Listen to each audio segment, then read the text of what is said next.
não parar, não precipitar e não retroceder. Então dizer para esse cara, sabe quando nós vamos parar? Nunca. Nunca na sua porca vida. Né?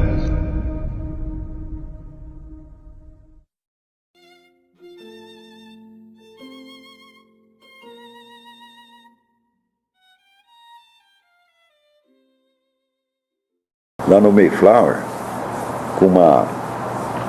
Né, agora que descobriram o ministro lá inglês, né, que casou com uma prostituta, aliás, brasileira. Né?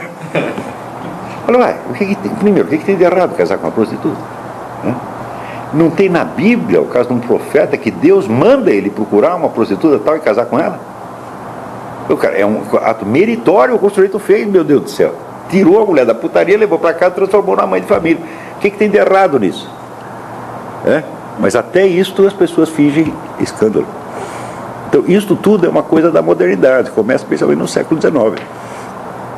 Você estuda a história anterior, nossa, a atitude que as pessoas tinham com o pecado era muito mais naturalidade, tá certo? Mas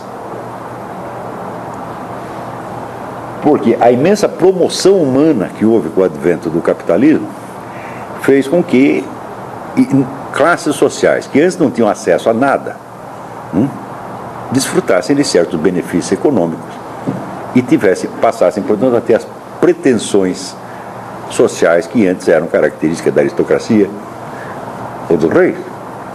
Então todo mundo começou a se julgar muito importante.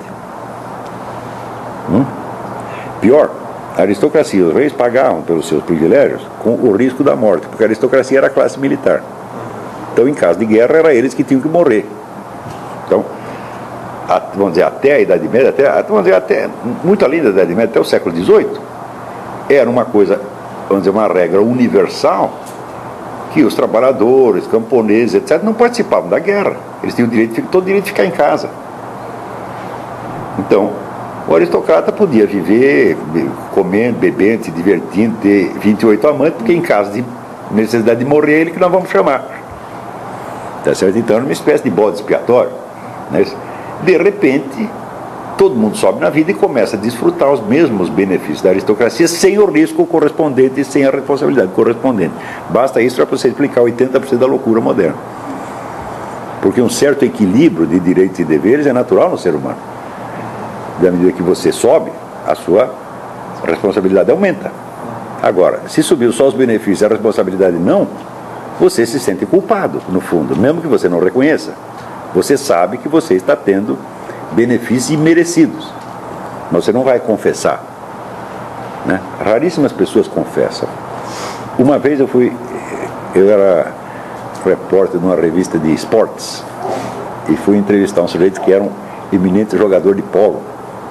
E ele era presidente de uma companhia de energia elétrica, imensa companhia. Né? E ele chegou para mim e falou: escuta, você imagina que eu penso em energia elétrica aqui? Que nada, eu só fico tratando desse negócio de polo o dia inteiro. Então o cara confessou, falou: minha vida é uma farsa, eu só quero me divertir, eu estou aqui imerecidamente, tá certo? Eu não tenho competência para presidir essa companhia, mas estou me aproveitando disso para eu fazer o que me diverte. Raríssimas pessoas fazem isso. Em geral, elas tentam fingir o mérito, tá certo? De uma posição que não tem. E isso as torna muito culpadas perante si mesmas. Na medida que são culpadas, mas não podem reconhecer a culpa, elas têm que achar um bode expiatório. E daí se tornam mais moralistas ainda e passam a acusar os outros de tudo e qualquer coisa. Então, este é um fator permanente de desequilíbrio. Você vê toda a modernidade, no mesmo instante em que as pessoas vão perdendo esta noção do eu substancial, da imortalidade da alma, etc., etc., elas vão criando uma série de mitologias mesquinhas dentro das quais vivem. Né? Então é claro que a perspectiva da imortalidade, por exemplo, parece a essas pessoas demasiado assustadora, porque vai tirá-las dentro daquele mundinho no qual eles, mundo das coisas provadas, que o próprio establishment científico confirma para elas, né?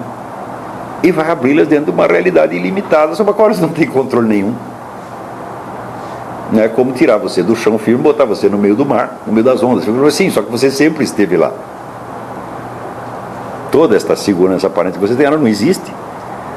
Todos nós estamos, vamos dizer, permanentemente entre a vida e a morte nos acompanha desde que nós nascemos, e após a morte você tem a perspectiva da vida ilimitada.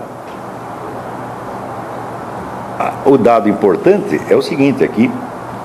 Agora, se nós apelamos aos dados da religião cristã,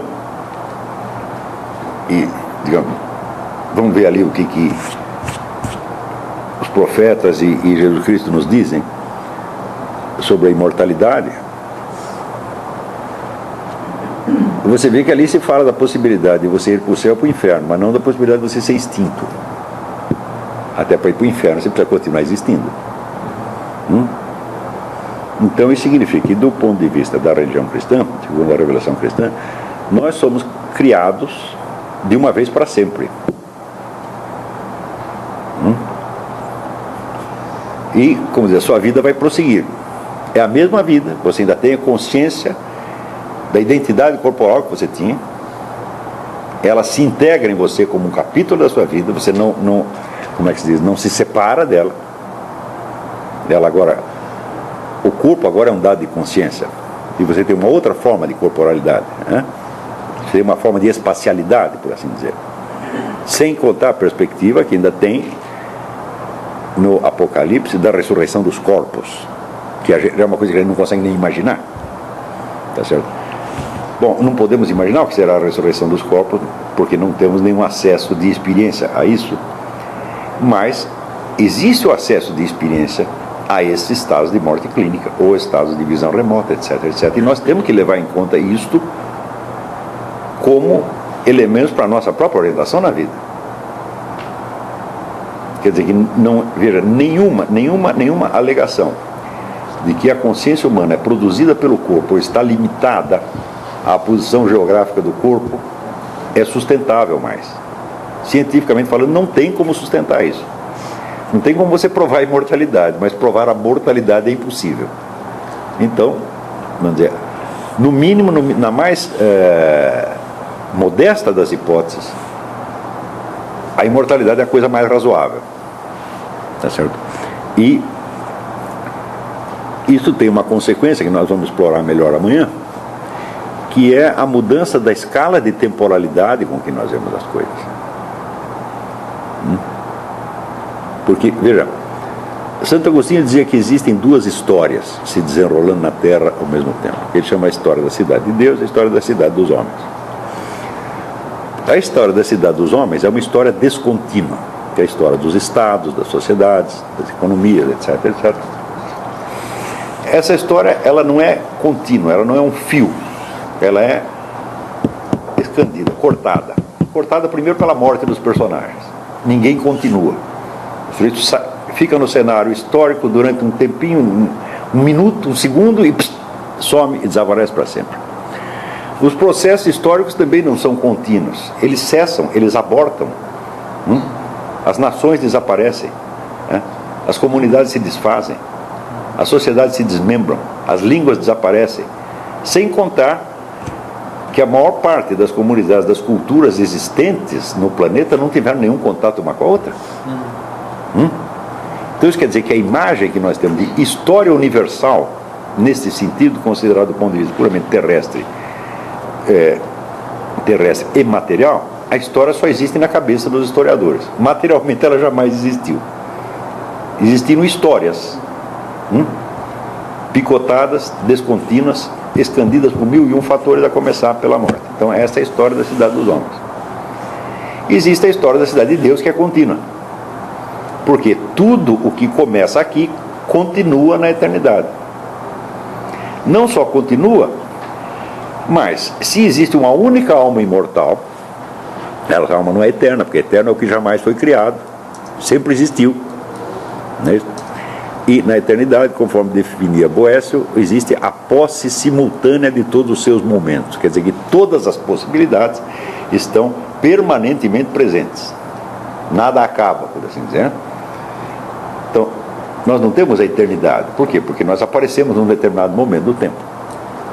Antes nós só existíamos como possibilidades na mente divina. Quer dizer, Deus tinha, vamos dizer, a nossa forma individual. Ele nos conhecia como possibilidade, que ele realiza num determinado momento. A partir do momento que ele realiza, Quer dizer, esta forma se torna irrevogável, ela durará para sempre. Né? Se ela durará para sempre, isso significa que a duração de uma única alma individual, uma única, é superior à história terrestre inteira. Né? E esta é a verdadeira escala de tempo no qual nós vivemos. Então, a história da cidade dos homens é uma ilusão cognitiva que só existe na cabeça do historiador. Então ele pode, por exemplo, tentar apreender uma unidade, um fio de continuidade entre diversas épocas da história. Quando faz isso, ele faz baseado na ignorância, ou seja, na ignorância dos elementos que contradizem a unidade tal como ele a traçou. Hoje, quando nós lemos as filosofias da história, por exemplo, de Hegel ou de Augusto Comte, nós damos risada, porque nós vemos que é um esquema bastante simples, tá certo? Mas que existem milhões e milhões e milhões de fatos que estão fora do esquema e que o contradizem completamente. Né? E pior ainda, cada um desses que traçava vamos dizer, a filosofia completa da história, buscando explicar o transcurso inteiro dos acontecimentos terrestres, né, sempre seguiu uma norma. Ele próprio era o capítulo culminante da história. Então, quer dizer, a história termina com Hegel. E daí Hegel morre e a história continua. Então, tem um forte elemento de ridículo em todas essas concepções. Você verá, um filósofo muito mais modesto e muito mais realista, que foi o Eric Fögel, ele tentou não traçar uma filosofia da história inteira, mas apenas uma sequência dos modelos de ordem social que tinha existido, sem pressupor que com isso estava explicando o movimento inteiro da história. E estava indo tudo muito bem, quando ele descobriu que de repente certos modelos que ele pensava que eram posteriores a outros, às vezes apareciam antes num outro lugar. Então ele falou: raio, essa porcaria não tem nem cronologia. Quer dizer, não tem uma sequência cronológica que eu possa reconstituir. Coisas que pareciam sucessivas podem ser simultâneas, ou uma pode anteceder a outra, pode ser o contrário do que eu tinha imaginado. Então, isso aí tudo prova que a concepção verdadeira da história é a concepção de Santo Agostinho. Não há história da humanidade, há histórias separadas. Se você, por exemplo, todos nós nascemos no Brasil, então, eu acho muito engraçado quando aparecem certos estudiosos de história querendo explicar fatos da atualidade mediante analogia com coisas que aconteceram no século XIX, na Guerra do Paraguai, etc. Quando nós sabemos perfeitamente que não há continuidade nenhuma, que só pode haver continuidade quando uma geração absorveu a cultura da anterior e a prolonga conscientemente. Agora, se tudo que a geração anterior sabia foi tudo esquecido e os caras começaram a partir de outro elemento que vem do exterior ou que saiu da cabeça delas, então não há continuidade alguma. Então, história do Brasil é uma coisa que só existe na cabeça, nos livros de história. Na realidade não tem nenhuma.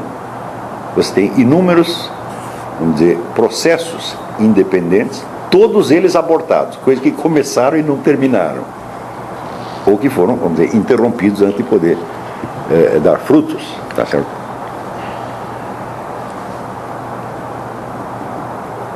Pior ainda porque agora a história do Brasil é mentira. Como é? Pior ainda porque agora a história do Brasil ensinada é, em grande parte, mentira. Sim, ela é sempre mentira. Mas em alguns momentos é mentira mais premeditada. Às vezes não é mentira, é engano. Digamos, nós evoluindo, passamos do engano para a mentira. Talvez seja um progresso, porque a mentira pelo menos tem algum controle da situação. Então, e no entanto, vejam vocês, o número de filósofos e de instituições que acreditam que a história é a dimensão no qual o ser humano vive.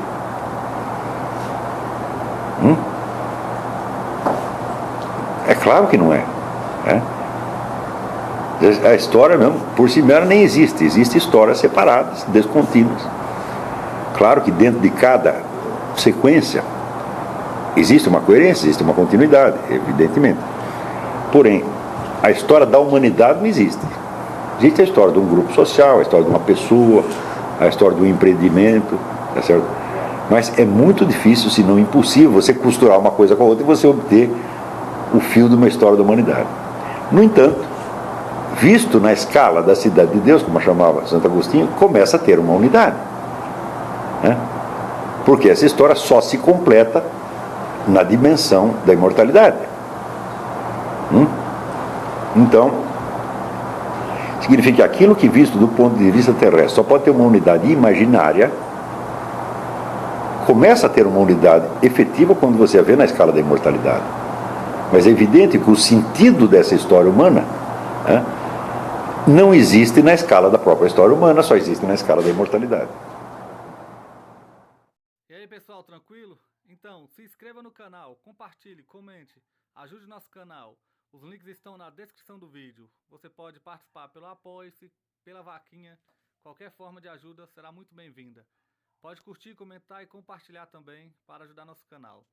Quem quiser seguir a gente nas redes sociais estão todas aí na descrição do vídeo. Muito obrigado, sempre com Deus, pátria, família e liberdade. Tamo junto, forte abraço.